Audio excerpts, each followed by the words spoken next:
Sobrang ganda nga pala ng panahon at sobrang ganda ng araw dito sa company namin. Long time no vlog tayo at no upload din dahil busy tayo sa mga nagdaang mga araw. Last week pa nga pala itong video na to kaya ngayon ko lang na-edit at na-upload din. Guys, tara, samahan niyo na naman ako sa panibagong araw ng aking buhay bilang isang OFW dito sa Taiwan. Bali dito nga pala ay bakasyon namin dahil 5 days kaming walang pasok. Kung maitatanong nyo bakit 5 days at sobrang haba na wala kaming pasok dito sa company namin. Yung 3 araw kasi company tour ng mga Taiwanese dito sa company namin, hindi kami kasama doon. Pero meron kaming mga allowance na binigay naman sa amin. Dito nga muna pala ako nag-workout sa may dorm namin. Hiniram ko lang din yung gym equipment nung kasamahan ko dito dahil medyo tinamad na tayo na magpunta ng gym kaya dito na lang muna sa may dorm namin mag-workout.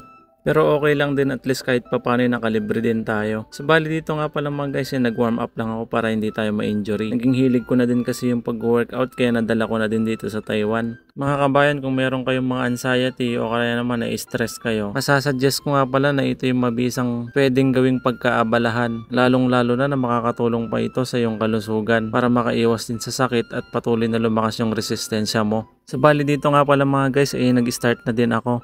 Medyo magaan lang yung mga dumbbell na gamit ko kaya dinagdagan ko na lang yung mga repetition para damang-dama ko yung tama sa may dibdib ko. Gusto ko kasi palakasin yung dibdib ko para kung magkaroon man nasaktan niya ako ay kayang-kaya kong dibdibin ito.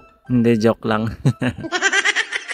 Bali ginawa ko nga lang pala siya 5 sets tapos 15 repetition. Pagtapos nga pala sa may inclined bench press, sinunod ko na din yung flat bench press. Tapos ganun din ulit yung ginawa ko.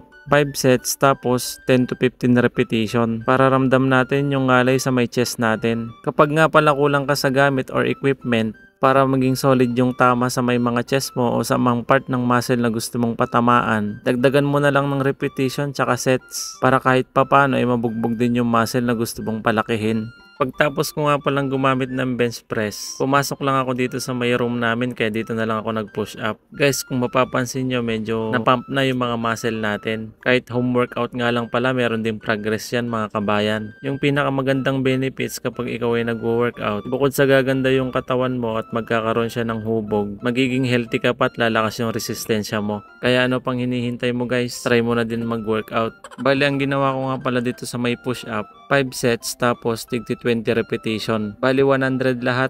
O di ba guys, merong progress kahit na malaki yung tiyan natin.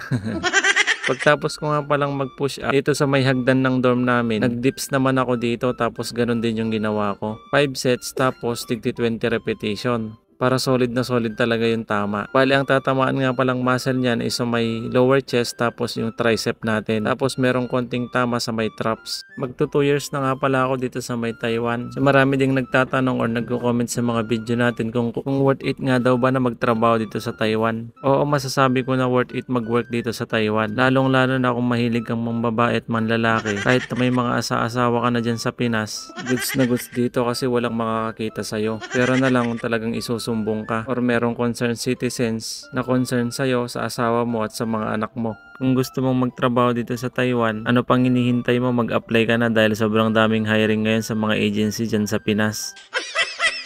Guys, ito nga lang pala yung may papayo ko sa inyo. Kung merong history ng pambababae at panlalaki yung mga asa-asawa ninyo at mga jowa ninyo, ito na siguro yung sign para hindi dyan sila payagan na magtrabaho dito sa Taiwan.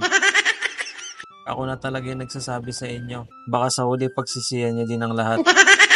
Pero biro mga kabayan, masasabi ko na worth it mag-work dito sa Taiwan. Kung ikukumpara ko talaga yung sahod ko dyan sa Pinas dati, 5 days work nga lang pala kami dito, tapos 2 days yung day off namin. Kahit wala kaming overtime, may sumasahod pa din ako ng 30,000 plus, malinis na yon. Malaki na yun nasasobra ko tapos nakakaipon pa ako. Nakakatulong at nakakapagpadala din ako sa mga pamilya ko. Kaya kung isa kang minimum wage dyan sa Pinas, masasuggest ko na pwede ka dito.